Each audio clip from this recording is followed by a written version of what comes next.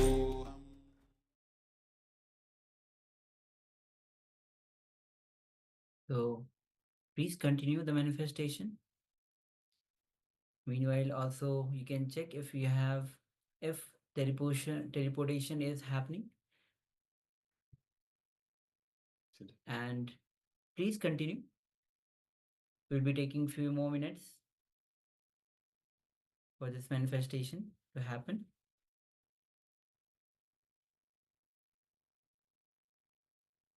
Paramashivoham Om Nityananda Paramashivoham Om Nityananda Paramashivoham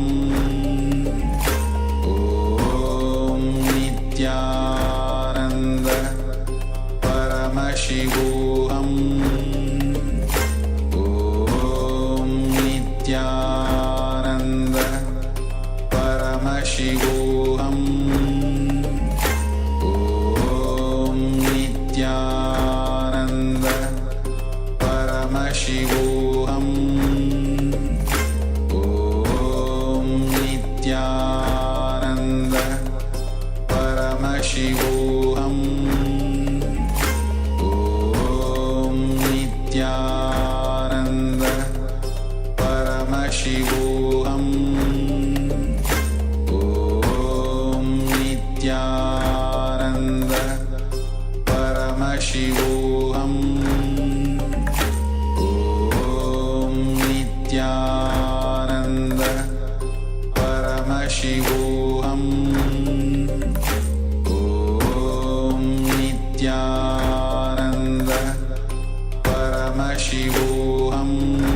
Paramashivoham Om Nityananda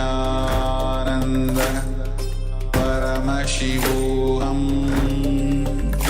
Om Nityananda Paramashivoham Om Nityananda Paramashivoham Om Nityananda Paramashivoham Om Nityananda Paramashivoham.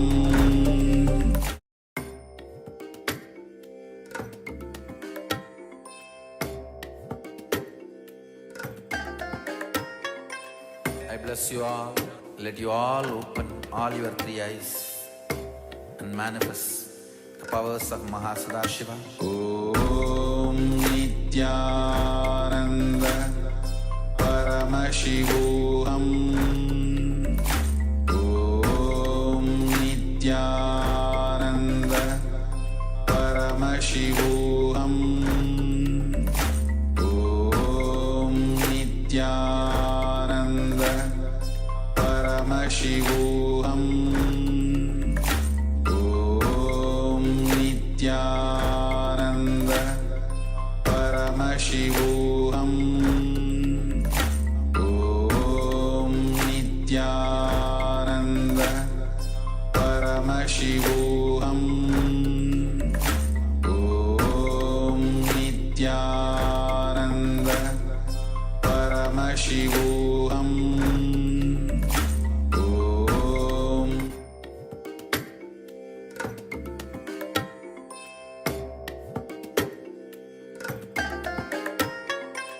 I bless you all. Let you all open all your three eyes and manifest the powers of Mahasadashiva. Om Nityananda Paramashivoham Om Nityananda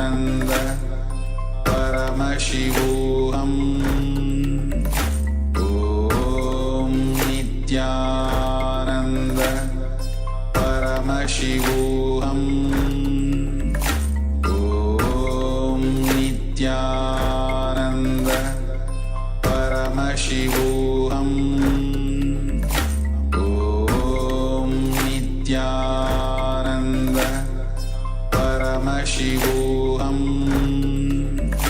Om Nityananda Paramashivoham Om Nityananda Paramashivoham Om Nityananda Paramashivoham. Yes, you can relax now. Open your eyes gently. Gently allow the light to come back into your eyes. And relax. Let us know, take a few moments and let us know how you went with the power manifestation. Did you manage to teleport the vibhuti from one cup to the other? And please pay attention, there might be just a speck, it might be just a little bit. Have a look. Use a magnifying glass if you need. Use a light, a torchlight, to identify any specks that might have teleported from one cup to the other. And please share with us how you went in the power manifestation, in the teleportation of vibhuti from one cup to the other.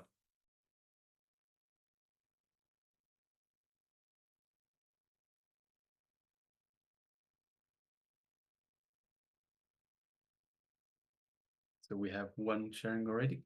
I request all participants to please take some time and share with us the results of that power manifestation. So all power manifestation comes from oneness with the divine, with the Supreme Pontiff of Hinduism, with Paramashiva.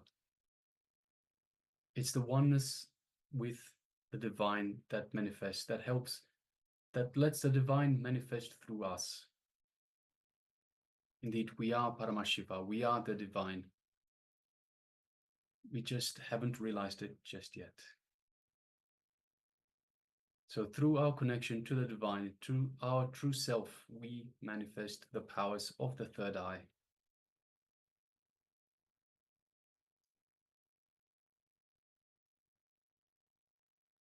So please verify if you have manifested this, and you can continue to share.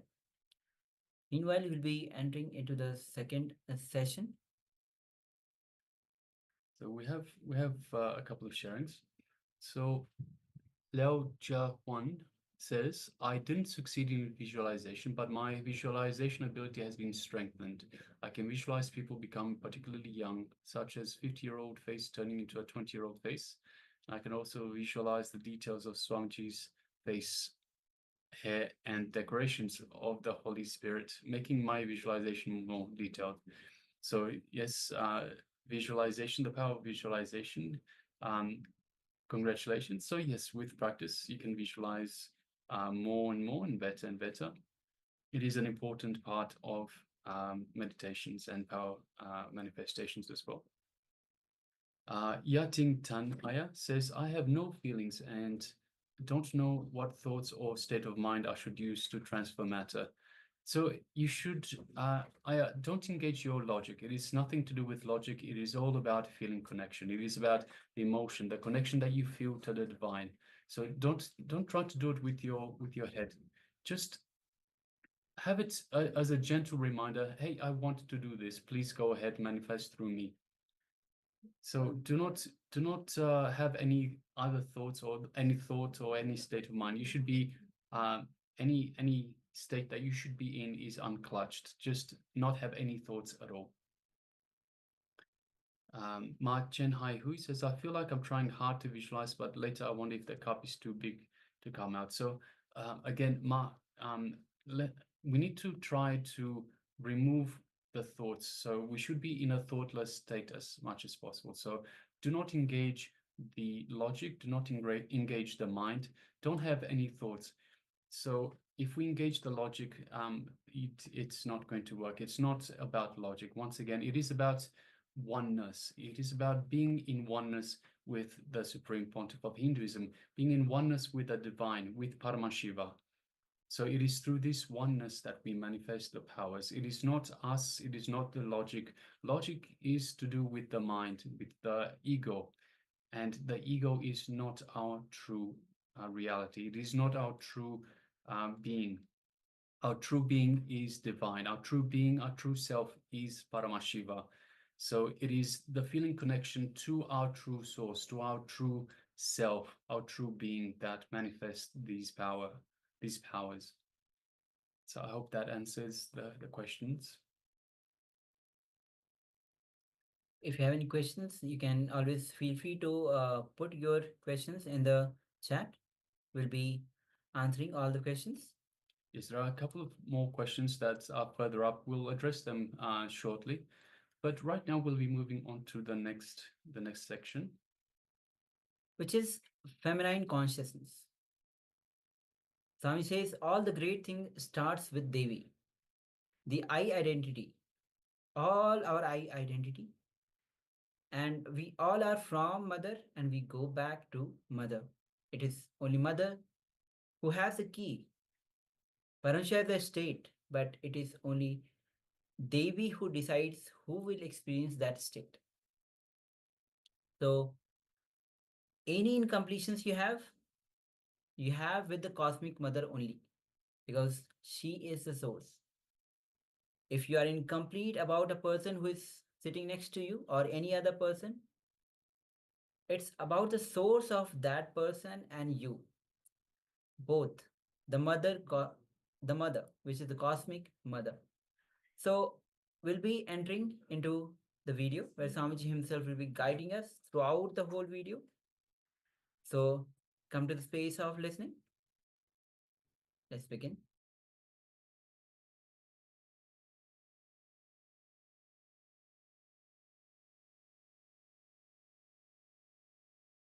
Actually, if you take this technical knowledge separately, it will not have any meaning. Creation, maintenance, destruction, people into illusions. These are the 5 activities of Brahma, Vishnu, Rudra, Ishana, Sadashiva. His throne is made out of these 5 energies. 4 are sitting as 4 pillars, 5 cosmic energies. What exists is feminine.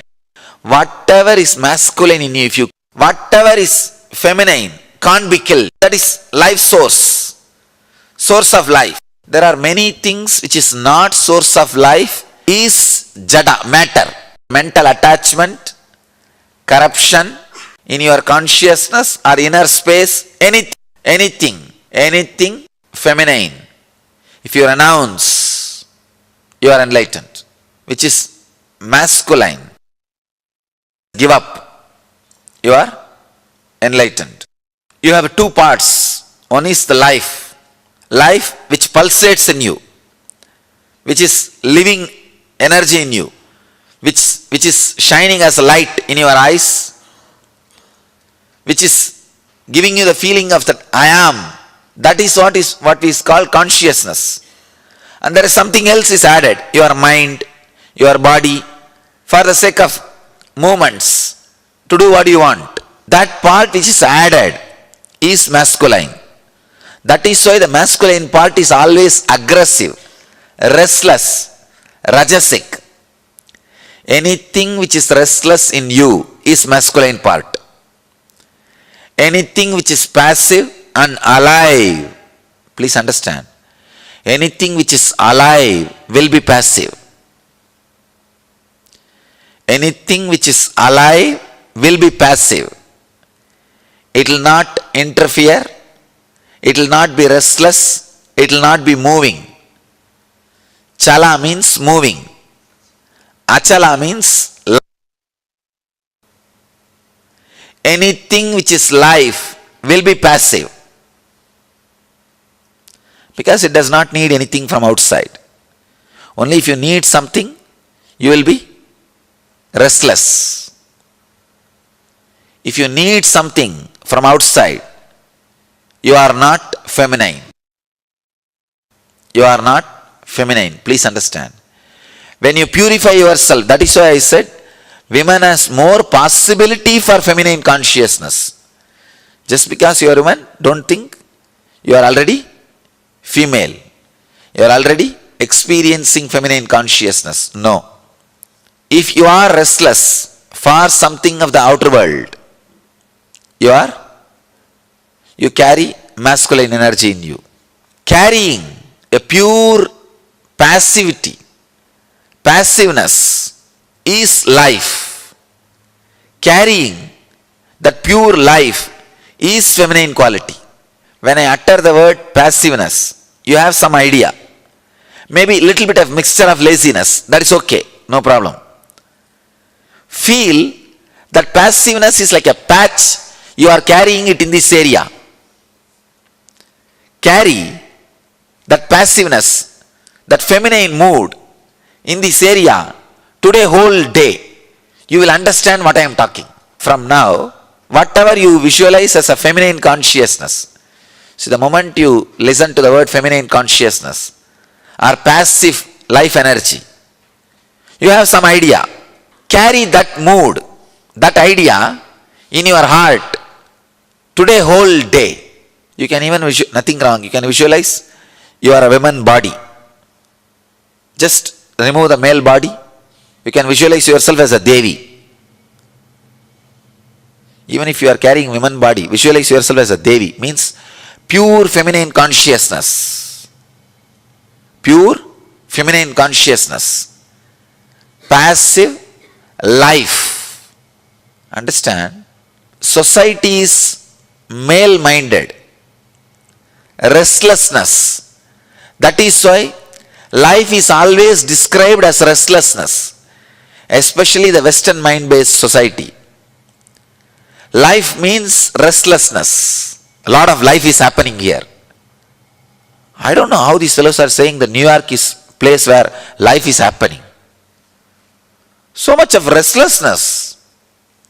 Nobody knows why people are running. But that is the symbol of life. They call it Big Apple, na? Big Apple. Big Apple. Symbol of life. Understand, because of that mental setup, you also imbibe the idea. Life means masculine, restlessness. No. Life means deeply passive and feminine.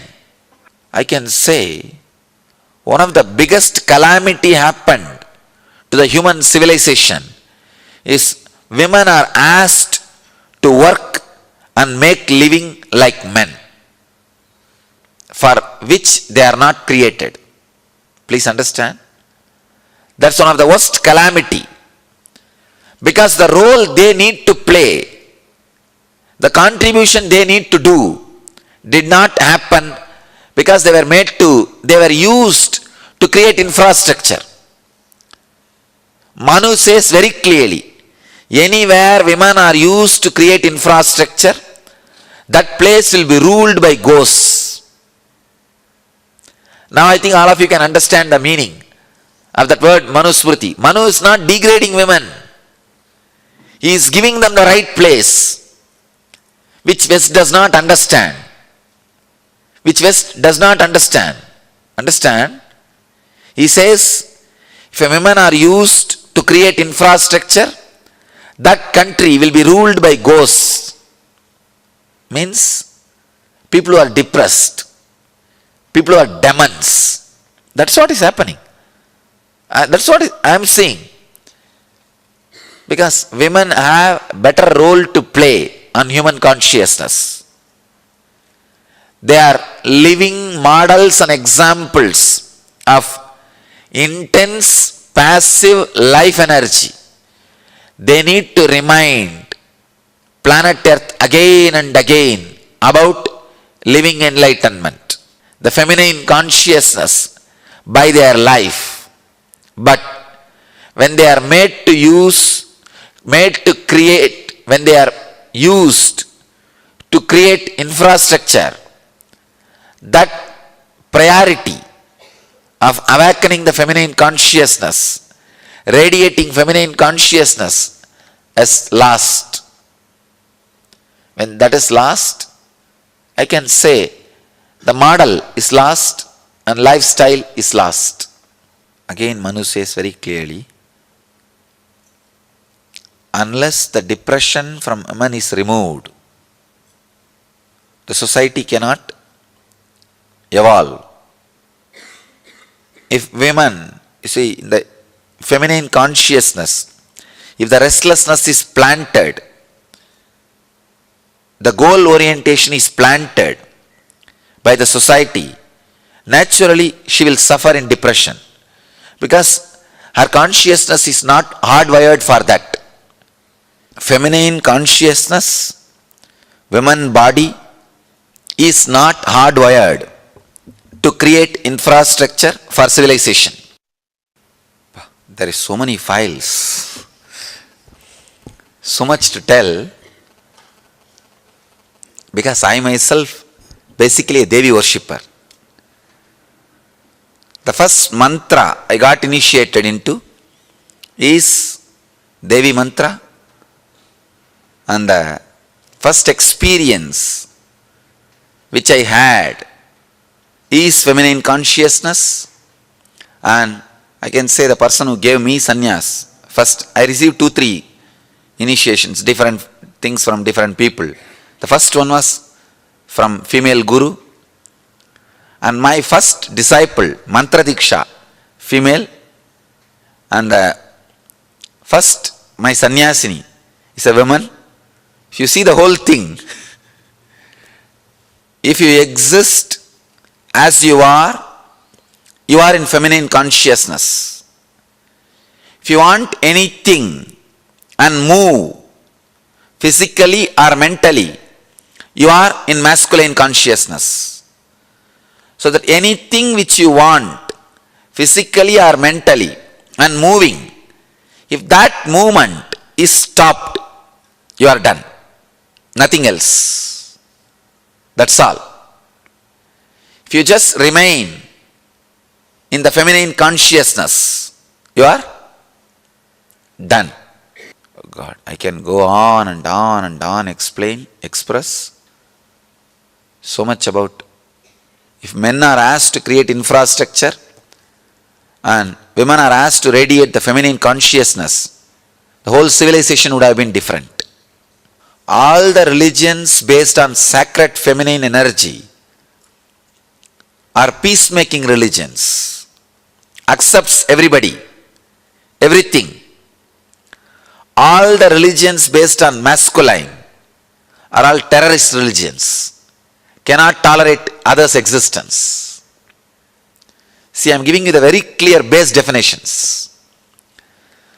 All the mother-based religions, sacred feminine-based religions, not only they will be passive, accepting everything. Anything which cannot tolerate others is masculine. Connect each file which is coming out of me with your questions. I think then I'll be able to tell more things, because now too much is there. If I connect with your questions, you'll be able to relate, and these truths can work on you. I think before starting the questions, few minutes, just sit as Devi with a deep, passive life. Sit as Devi. Don't bother whether you are carrying a male body or female body. Just sit as Devi. Pure feminine consciousness, which is beyond male body or female body. Be Devi. See very clearly, your body is not there. In your place, Devi is sitting as you.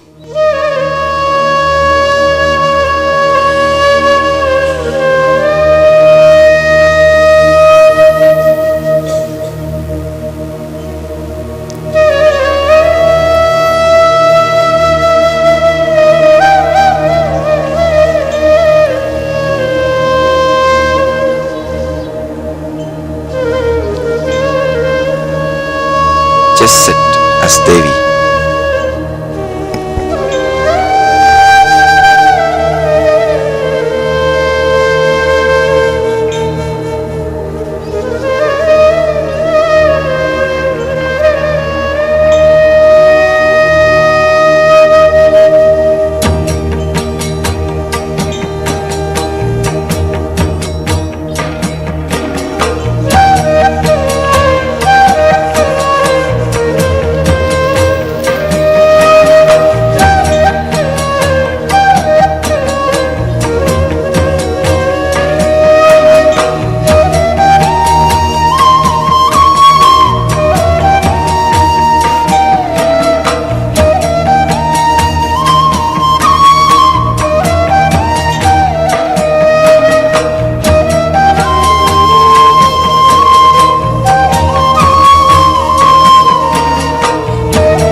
Just feel you are the center of the universe, the sacred feminine consciousness.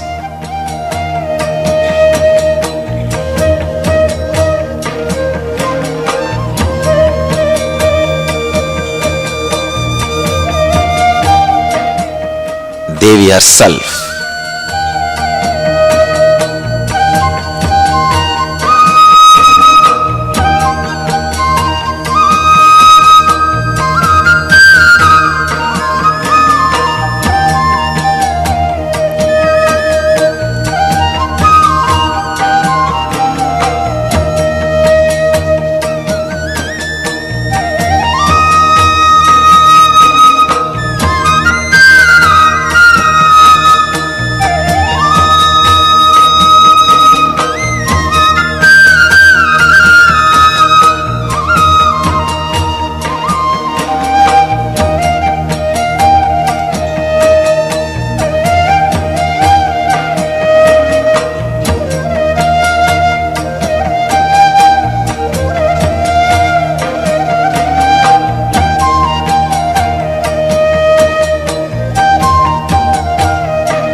I'll answer your questions.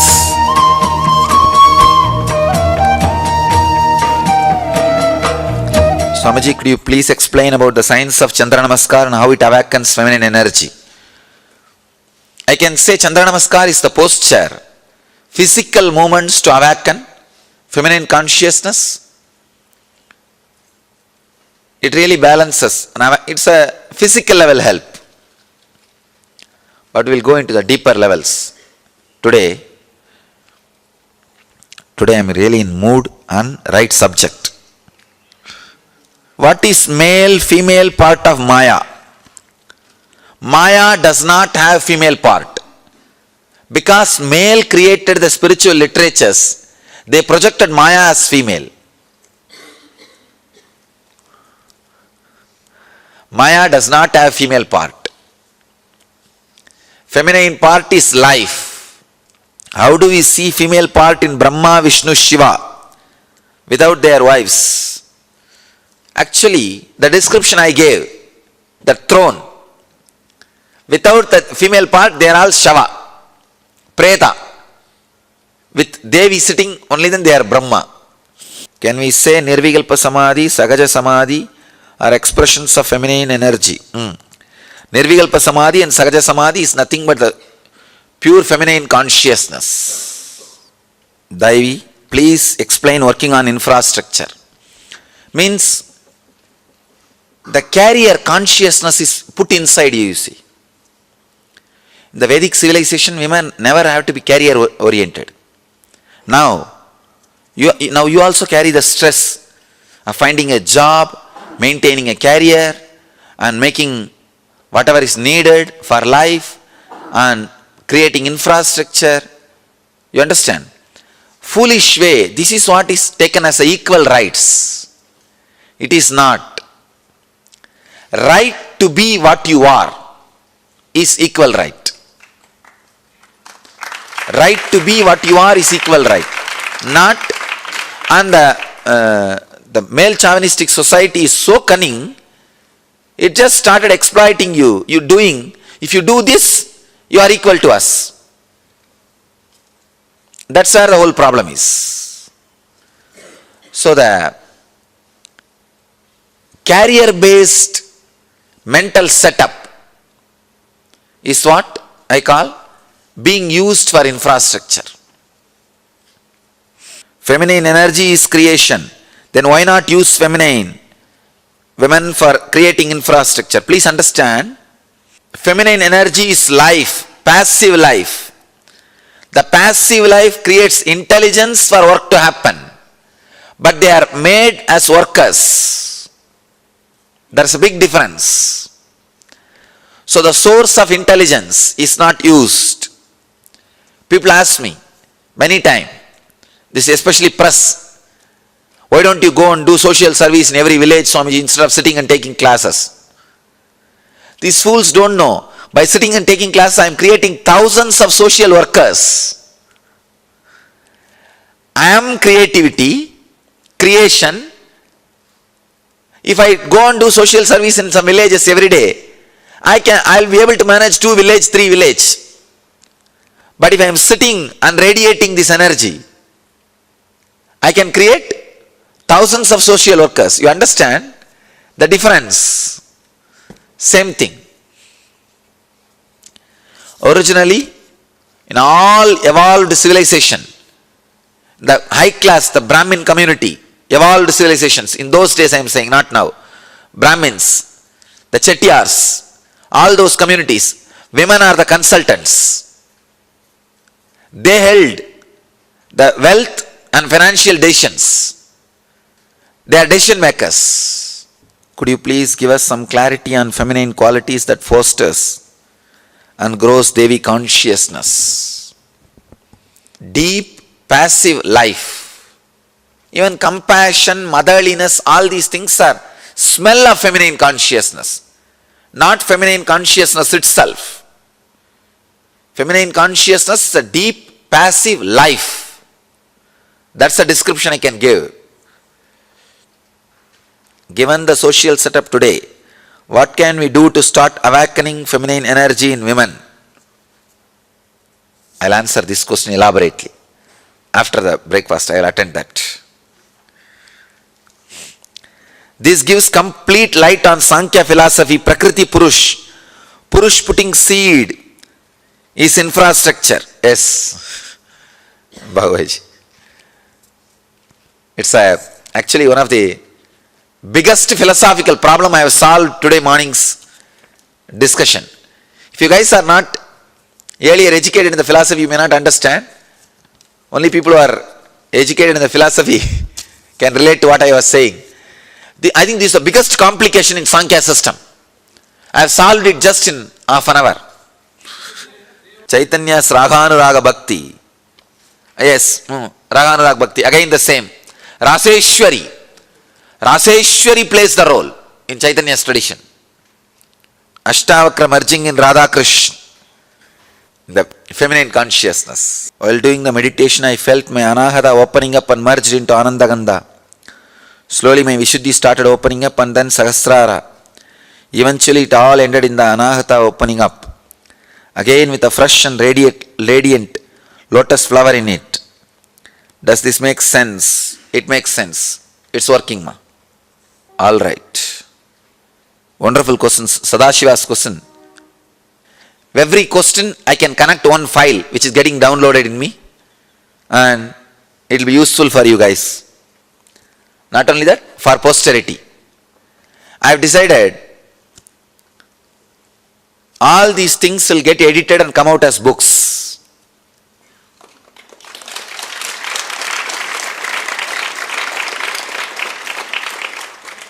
He's asking, Swamiji, would you please talk about Mother Chandi as we are on the feminine topic? Not only I will talk, today evening we will have some Chandi. I will chant Chandi for you guys.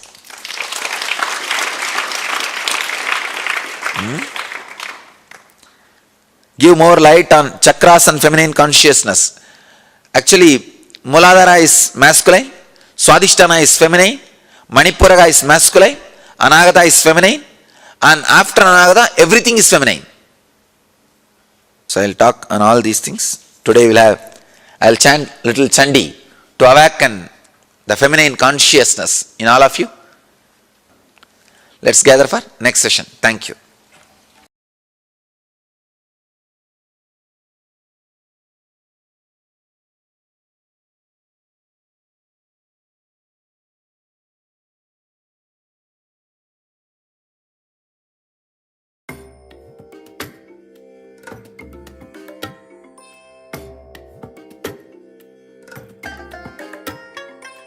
I bless you all.